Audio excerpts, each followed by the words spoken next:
ప్రజ్ఞా సిద్ధాంతాల్లో ముఖ్యమైనటువంటి పరీక్షల్లో రావడానికి అవకాశం ఉన్నటువంటి టెట్ డిఎస్సిలో రావడానికి అవకాశం ఉన్నటువంటి బిట్లను ఇక్కడ తయారు చేయడం జరిగింది. సో ఈ బిట్లు మీరు ఒకసారి విన్నట్లయితే మీకు ఎగ్జామ్లో ఖచ్చితంగా మీరు ఆన్సర్ చేయగలుగుతారు. సో చూడండి, థర్స్టన్ ప్రాథమిక మానసిక సామర్థ్యాల్లో ఉన్నటువంటి అంశాన్ని గుర్తించండి. థర్స్టన్ ప్రాథమిక మానసిక సామర్థ్యాల్లో ఉన్నటువంటి అంశాన్ని గుర్తించండి. దీనికి సరైనటువంటి సమాధానము ప్రాదేశిక సామర్థ్యము, ప్రత్యక్ష సామర్థ్యము, సంఖ్యా సామర్థ్యము, పైవన్నీ. సో దీనికి సరైనటువంటి సమాధానము పైవన్నీ. సో దాంట్లో పొరపాటున పైన అక్కడ టిక్ మార్క్ పడింది. సో కాబట్టి ప్రాదేశిక సామర్థ్యము, ప్రత్యక్ష సామర్థ్యము, సంఖ్యా సామర్థ్యము ఇవన్నీ కూడా థర్స్టన్ ప్రాథమిక మానసిక సామర్థ్యాల్లో ఉంటాయి. సో దీనికి ఒక కోడ్ కూడా చెప్పడం జరిగింది. విఎంఆర్ ఎన్ఎస్పిడబ్ల్యూ అనేటటువంటి ఒక కోడ్ ఉంటుందని చెప్పాము. విఎంఆర్ ఎన్ఎస్పిడబ్ల్యూ.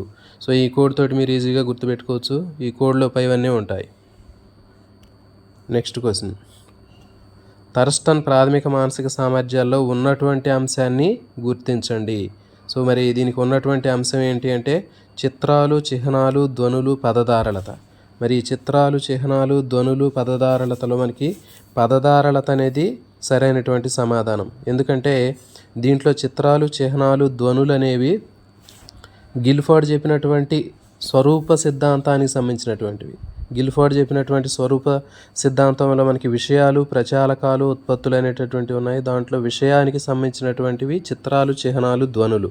కాబట్టి పదధారలత అనేది సామూహిక కారక సిద్ధాంతానికి సంబంధించినటువంటి 7 ప్రాథమిక మానసిక సామర్థ్యాల్లో ఉన్నటువంటి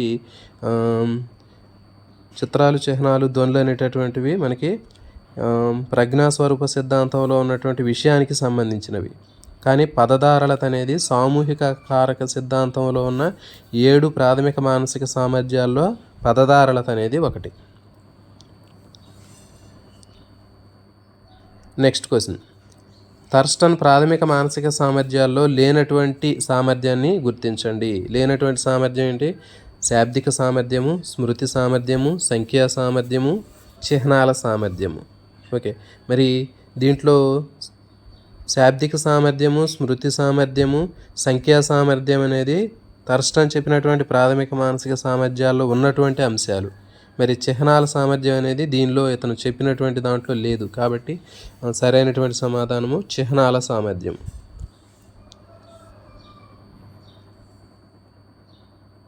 నెక్స్ట్, ప్రజ్ఞా సిద్ధాంతాల్లో సామూహిక కారక సిద్ధాంతాల్లో థర్స్టన్ ఎన్ని ప్రాథమిక మానసిక సామర్థ్యాలని వివరించాడు? ఎన్ని ప్రాథమిక మానసిక సామర్థ్యాలను వివరించాడు అంటే ఆప్షన్స్ 6, 8, 7, 2 ఉన్నాయి. సో కాబట్టి ఇతను 7 ప్రాథమిక మానసిక సామర్థ్యాలని వివరించడం జరిగింది. వీటినే తర్వాత సహజ సామర్థ్య పరీక్షలని కూడా చెప్పడం జరిగింది. ఇవి 7. వీటికి ఒక కోడ్ కూడా ఉంది. విఎంఆర్ ఎన్ఎస్పిడబ్ల్యూ అనేటటువంటి కోడ్ తోటి దీన్ని గుర్తుపెట్టుకోవచ్చు. విఎంఆర్ ఎన్ఎస్పిడబ్ల్యూ.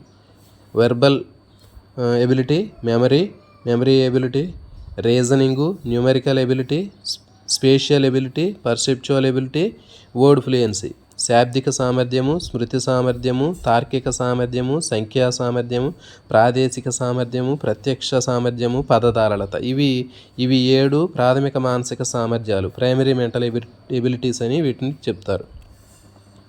నెక్స్ట్ క్వశ్చన్, బహుకారక సిద్ధాంతంలో లేనటువంటి ప్రజ్ఞా అంశము ఏది?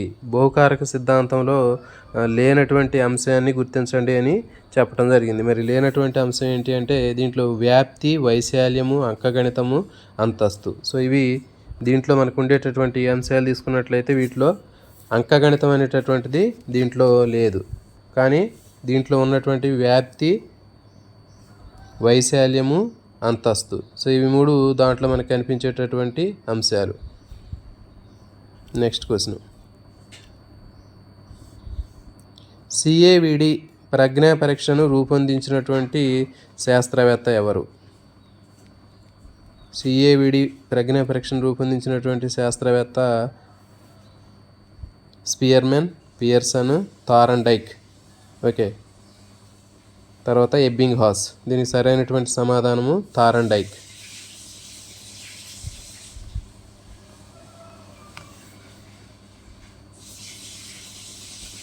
నెక్స్ట్ క్వశ్చన్, ప్రజ్ఞకు సంబంధించి బహుకారక సిద్ధాంతంలో లేనటువంటి అంశాన్ని గుర్తించండి.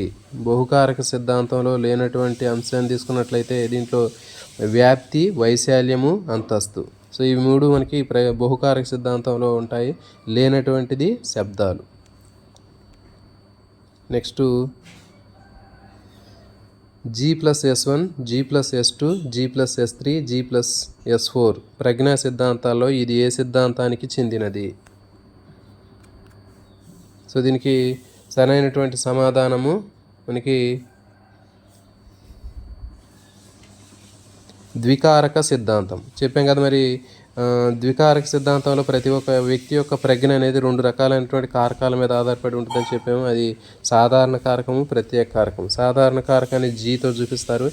మరి G1, G2, G3 అనేవి సాధారణ కారకానికి సంబంధించినవి. G+S1, G+S2, G+S3 అనేది సాధారణ కారకంతో పాటు నిర్దిష్ట కారకం లేదా ప్రత్యేక కారకానికి సంబంధించింది. కాబట్టి ద్వికారక సిద్ధాంతంలో సాధారణ కారకము, ప్రత్యేక కారకము రెండింటిని గురించి వివరించారు. కాబట్టి ఇది ద్వికారక సిద్ధాంతానికి సంబంధించింది. స్పియర్మాన్ చెప్పినటువంటి ద్వికారక సిద్ధాంతానికి సంబంధించినది. Next G+S1, G+S2, G+S3, G+S4 ప్రజ్ఞా సిద్ధాంతాల్లో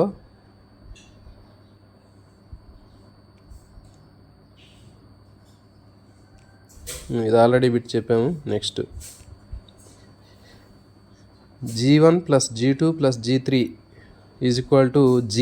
ఈ ఫార్ములా ప్రజ్ఞా సిద్ధాంతాల్లో ఏ సిద్ధాంతానికి సంబంధించింది అంటే ద్వికారక సిద్ధాంతానికి సంబంధించింది. అంటే ద్వికారక సిద్ధాంతాల్లో మనకి 2 కారకాల్లో ఒకటి సాధారణ కారకము, ఒక నిర్దిష్ట కారకము 2 ఉంటాయి. కాబట్టి ఇక్కడ G1 + G2 + G3 అనేది ఓవరాల్గా G అంటే ఒక వ్యక్తిలో ఉండే సాధారణ కారకాలన్నీ కూడా మొత్తం ఓవరాల్గా అవి ఒక సాధారణ కారకంతో చూపించడం జరుగుతుంది. సో అది G1 + G2, G3 అన్ని రకాలైనటువంటి సాధారణ కారకాలని మనం ఓవరాల్గా సాధారణ కారకం G తోటి చూపించడం జరుగుతుంది.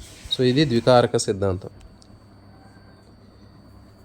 నెక్స్ట్ ప్రజ్ఞా సిద్ధాంతాల్లో సామూహిక కారక సిద్ధాంతాన్ని ఎవరు రూపొందించారు? సో దీనికి సరైనటువంటి సమాధానము థర్స్టన్. ఓకే, దీనికి ఒక కోడ్ కూడా చెప్పడం జరిగింది.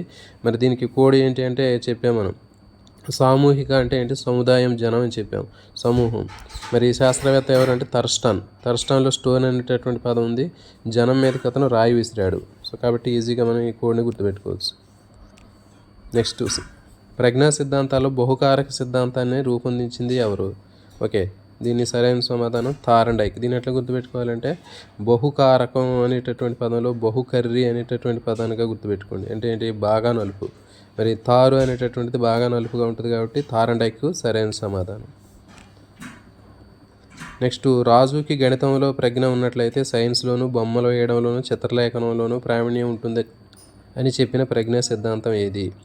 దీని సరైన సమాధానం ఏకకారక సిద్ధాంతం. అంటే ఏకకారక సిద్ధాంతం ప్రకారం ఏం చెప్పారంటే ఒక వ్యక్తికి ఏదైనా ఒక రంగంలో రాణించినట్లయితే మిగిలినటువంటి అన్ని రంగాల్లో కూడా రాణిస్తాడు.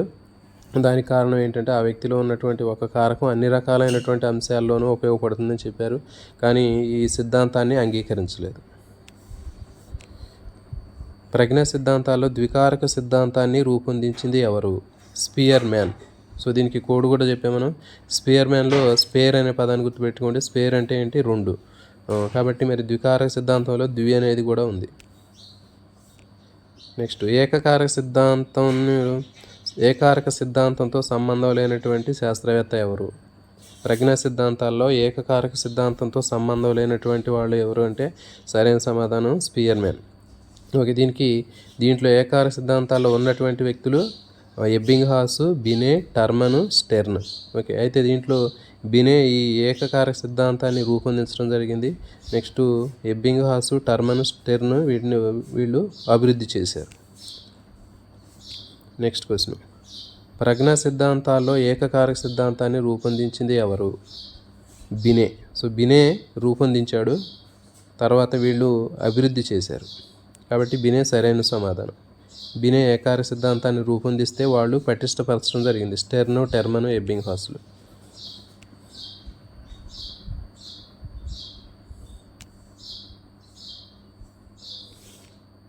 సో ఇవి చాలా ముఖ్యమైనటువంటి బిట్స్.